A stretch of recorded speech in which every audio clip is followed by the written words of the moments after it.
Center for the Ethiopian Educational Information and Communication Technology presents Educational Satellite Television Programs.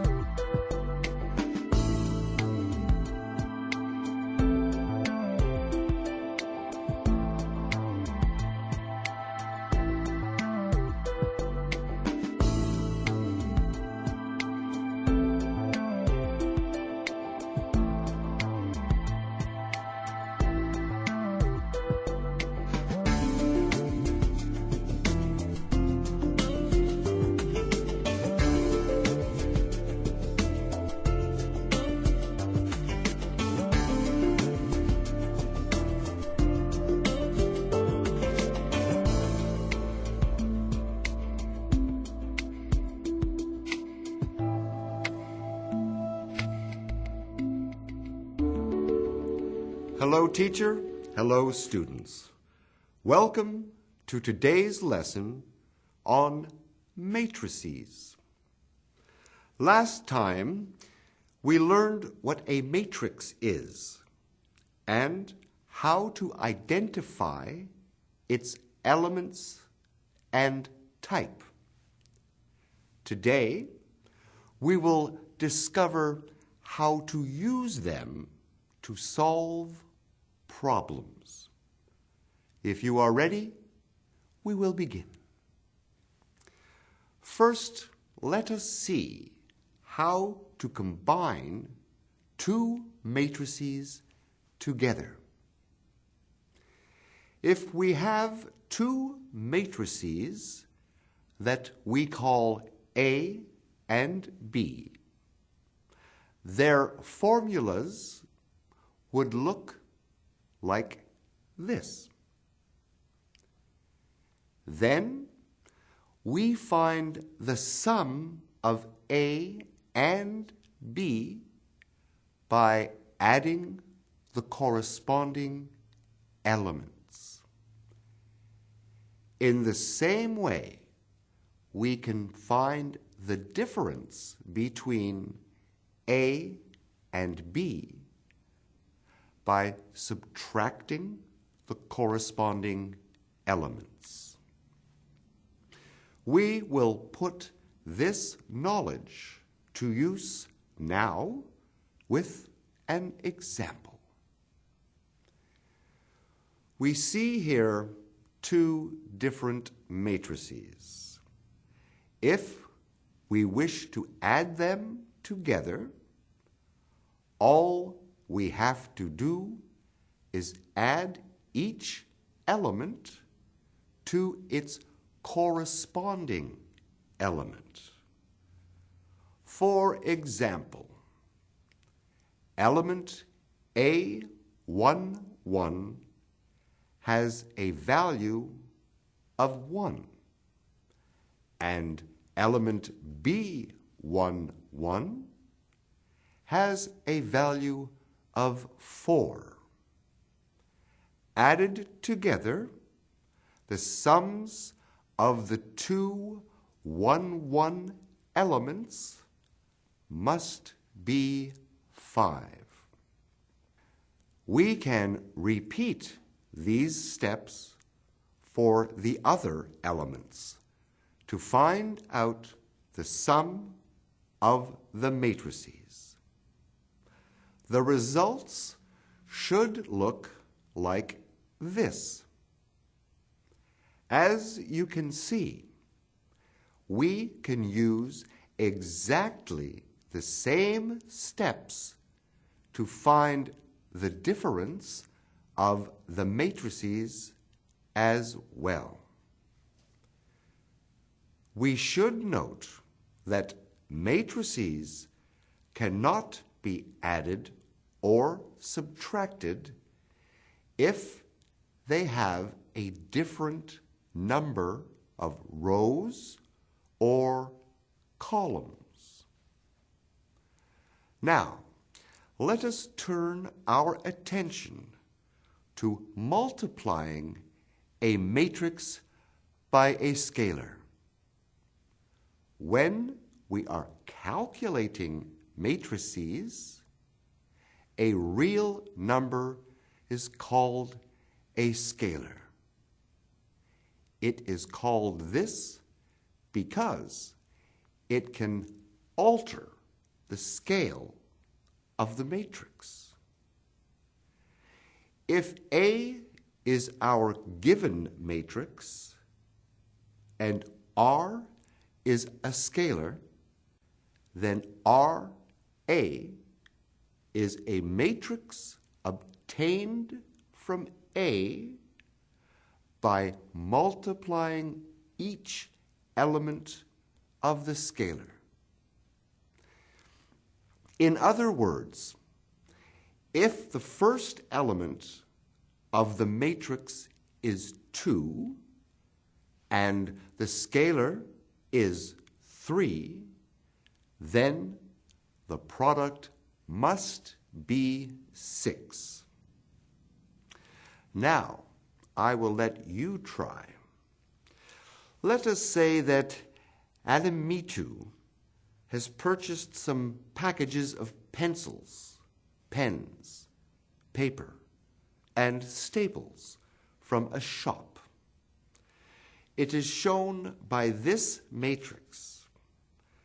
Please calculate for me the new matrix if she doubles her order, or if she only orders 3/4 of her usual amount.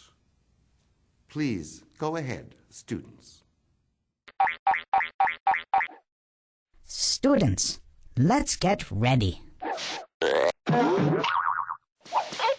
Begin.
Time's up. Let's get back to our lesson. Welcome back, students. Did you solve Alamitu's shopping problem for her? Doubling her order is a simple matter of doubling each of the elements in the matrix. She will get 16 packages of pencils, 24 packages of pens, 40 packages of paper, and 32 packages of staples. That is a lot of shopping. I will bet you used the same method to find out what she would get if she got 3/4 of her usual order. She would get 6, 9, 15, and 12 packages instead. Well done, students.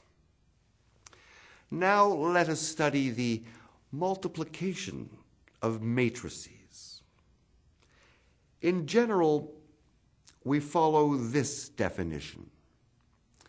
Let A equals A sub ij be an M by P matrix. Let B equals B sub jk be a P times N matrix. Let the number of columns of A equal the number of rows of B. Then the product of AB is a matrix C sub ik, where C sub ik equals A sub I B K. Let us observe this simple example. Matrix A has 2 rows and 2 columns. Matrix B has 2 rows and 3 columns. When we multiply A and B, this is what the equation looks like. For the first element of the first row, we multiply the first row of A by the first column of B. For the second element of the first row, we multiply the first row of A by the second row of B. By following this procedure, we can multiply one matrix by another. Here is the product of A and B. The first element of the first row is 9 because 1 times 1 is 1, and 2 times 4 is 8, which yields a sum of 9. Do you understand, students? After the lesson, teacher will assign you some exercises involving the multiplication of matrices so that you may try this technique for yourselves. We have learned how to add, subtract, and multiply a matrix. Now, we will see how to transpose a matrix. Transposing is another word for switching. In order to transpose a matrix, we switch the rows and columns of the elements to make a new matrix with new properties. We call the result AT. If A is equal to AT, we know that the matrix is what is called symmetric. These are some of the properties of a transpose.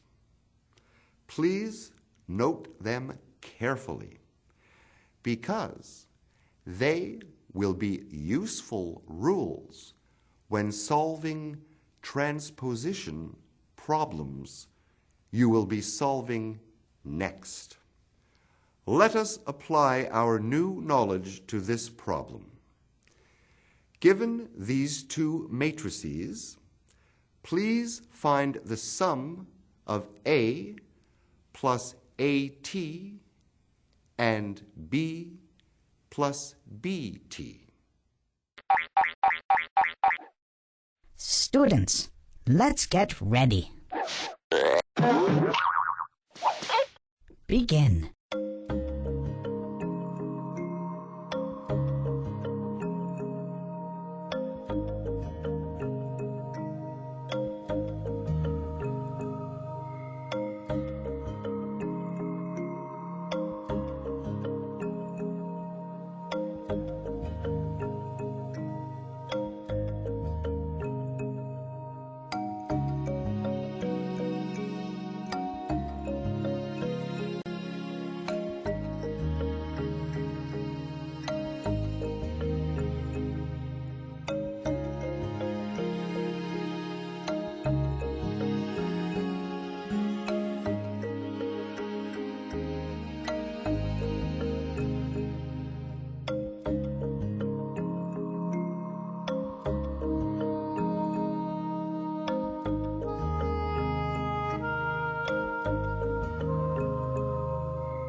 Time's up.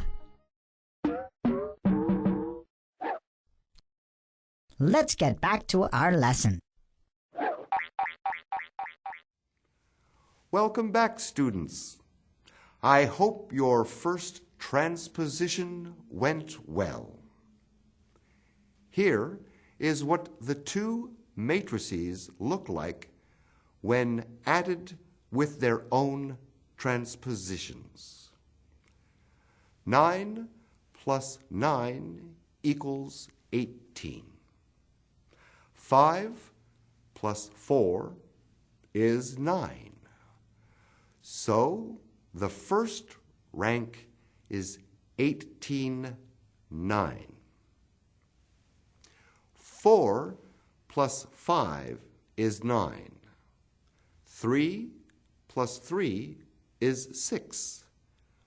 So the second rank is 9/6. Therefore, here is the result of adding the first matrix to its own transposition. We can add B to BT in the same way. 3 plus 3 is 6. 5 plus 8 is 13. And 9 plus 5 is 14. 8 plus 5 is 13. 7 plus 7 is 14. And 4 plus 4 is 8. 5 plus 9 is 14. 4 plus 4 is 8. And 3 plus 3 is 6. This is the sum of B and BT. Well done, students. That is all for today's lesson. Now we have a good idea of how to deal with matrices. Next time, we will study determinants. Until then, thank you, teacher. Thank you, students.